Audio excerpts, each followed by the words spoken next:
ہم یہ تو جانتے ہیں کہ ہم کیا ہے، لیکن ہم یہ نہیں جانتے کہ ہمیں کیا ہونا چاہیے۔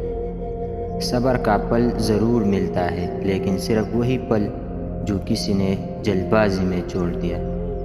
جو شخص اپنی زندگی کا جائزہ نہیں لیتا اور اپنے نفس کا احتساب نہیں کرتا، وہ زندہ رہنے کے لائق نہیں۔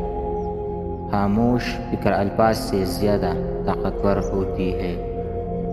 بہترین بدلہ یہ ہے کہ تم انہیں اور زیادہ کامیاب ہو کر دکھاؤ۔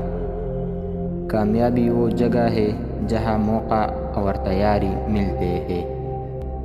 اصل امتحان ناکامی سے بچنا نہیں، بلکہ ناکامی سے سیکھنا اور آگے بڑھنا ہے۔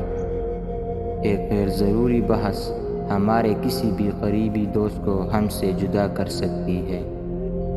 ایک انسان اگر کچھ بھی سوچ سکتا ہے تو وہ اس کو حاصل بھی کر سکتا ہے۔ جو عورتیں غیر مردوں سے تعلق رکھتی ہیں، ان کی خاص پہچان یہ ہوتی ہے کہ وہ ہر مرد پر نظر رکھتی ہے۔ ان کو مردوں کی باتیں کرنے اور سننے میں مزہ آتا ہے۔ اپنے دشمن کو ہمیشہ معاف کر دو، یہ اس کو سب سے زیادہ اذیت دے گی۔ محبت وہ واحد روح ہے جو بیک وقت دو جسموں میں رہتی ہے۔ میرے خیال میں موت تکلیف دہ ہے، لیکن اتنی ہی نہیں جتنی کہ زندگی۔ ایسی باتوں سے بچ جاؤ جن کے بعد معافی مانگنا پڑے۔